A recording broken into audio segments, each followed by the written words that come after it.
Roberto Carles es abogado penalista, claro, es el candidato del Poder Ejecutivo para integrar la Corte Suprema de Justicia y debe ser el tipo más mencionado en el área judicial parlamentaria de los últimos tiempos o semanas.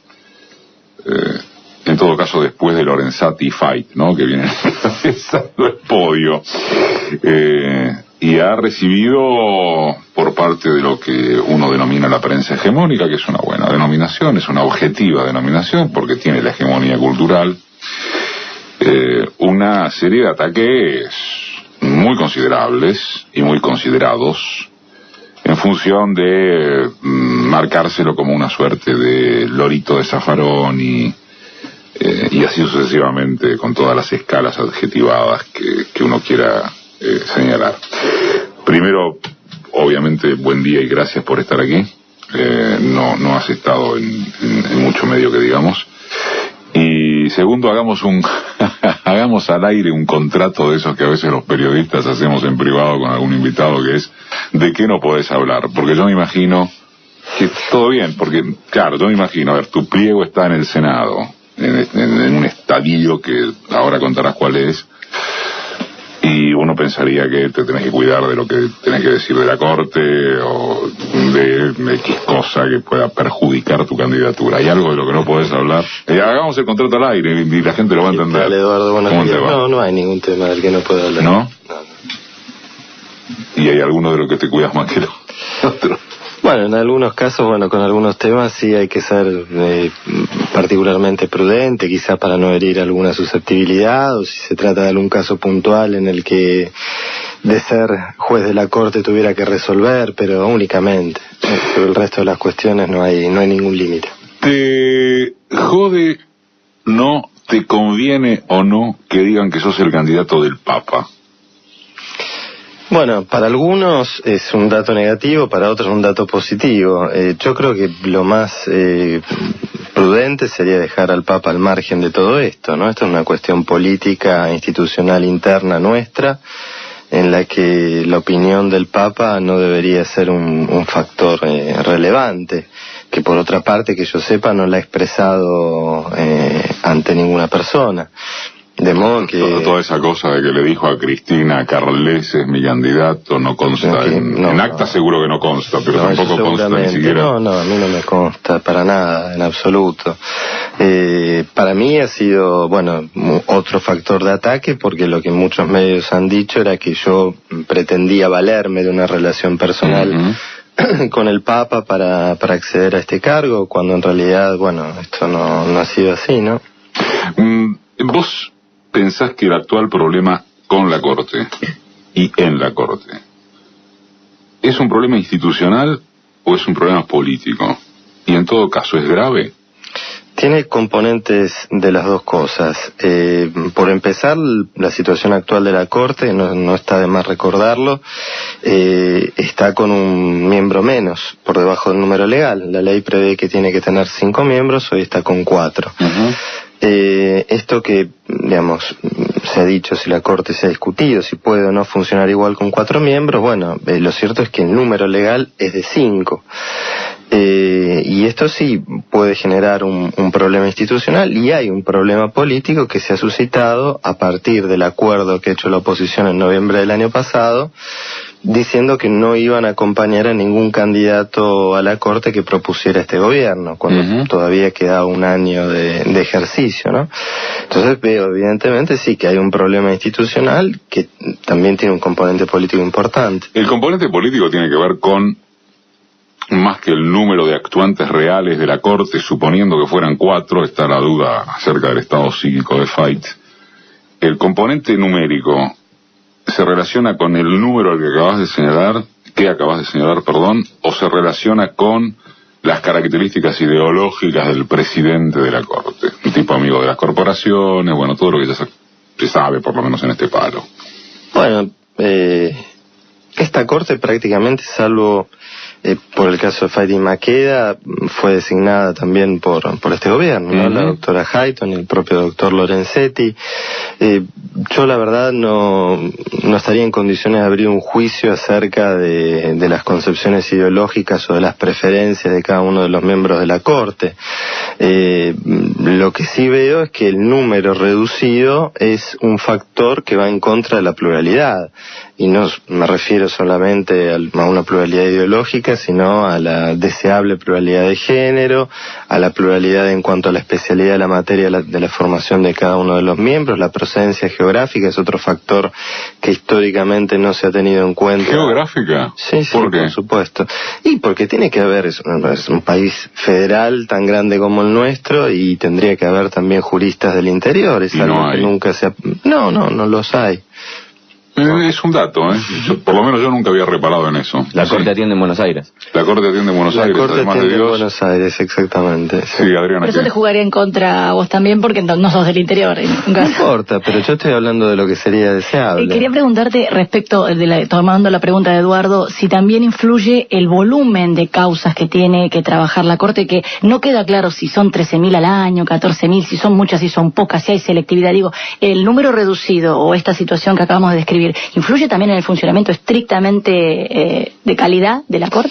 En rigor de verdad, cuanto más miembros tiene la Corte, más largos son los trámites. Peor sería. Es peor. Por eso sería bueno dividirlos, la propuesta esta de dividirlos por salas. Esa es la propuesta de Zaffaroni.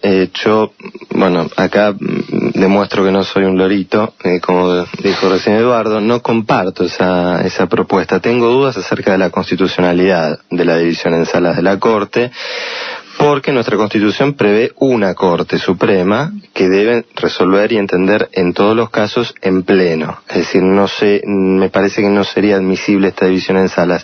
Lo que dice Zaffaroni es que la Corte podría dividirse en salas para todo lo que es actividad materialmente casatoria, es decir, arbitrariedad, no todo lo que entra por arbitrariedad, que son estas 13.000 y pico de causas que hacen que haya tanto trabajo en la Corte, y un número más reducido que no supera las 150 causas por año, que son temas estrictamente de constitucionalidad, es decir, aquellos para los cuales la Corte está facultada verdaderamente por la Constitución y por las leyes que reglamentan su ejercicio.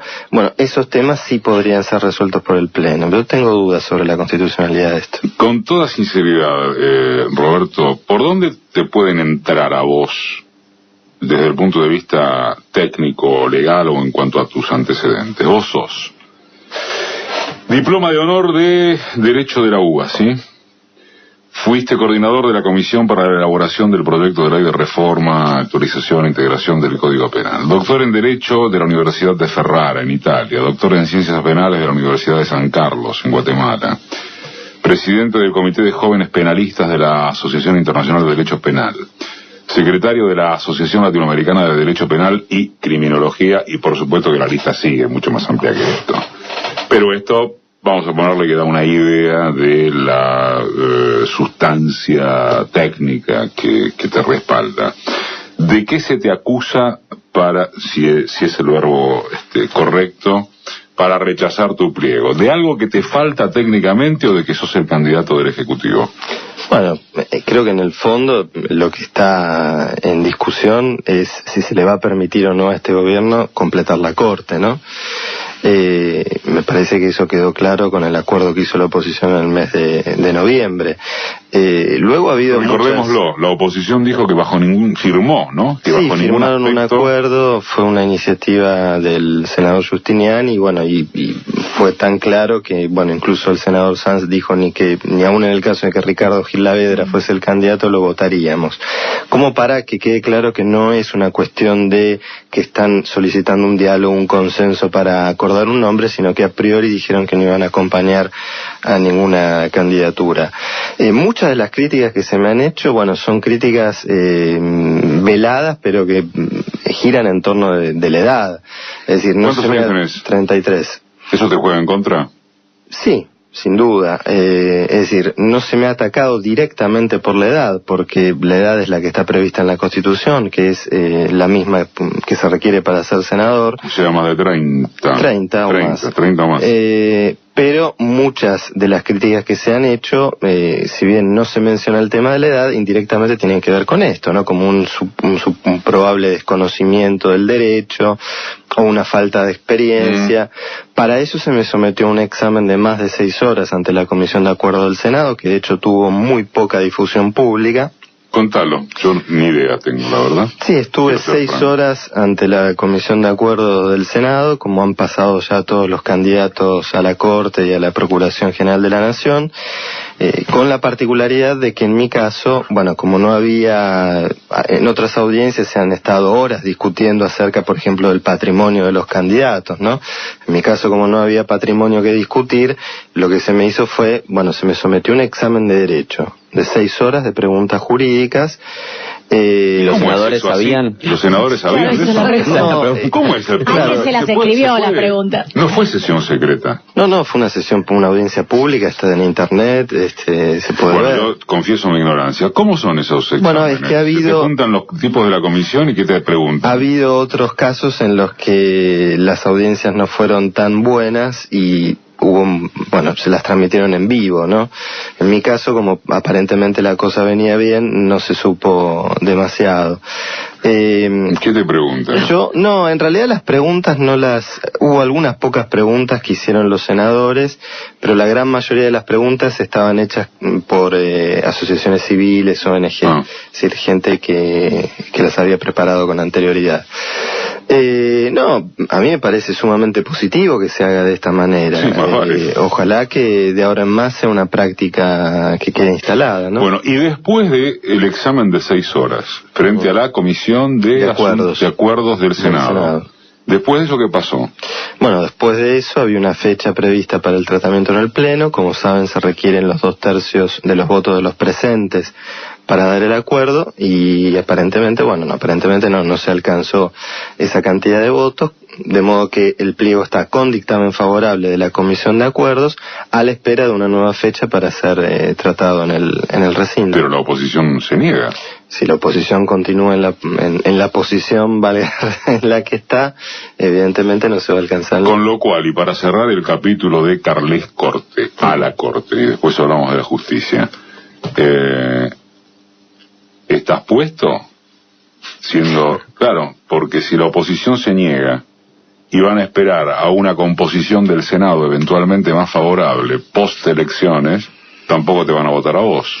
No, lo que es cierto es que ninguna fuerza política en el corto o mediano plazo va a poder reunir por sí sola los 2/3 de los votos del Senado.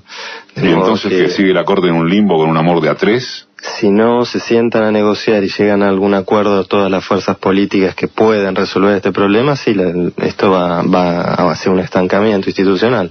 Está Roberto Carles. Marca de radio. Lo esencial es invisible a los ojos.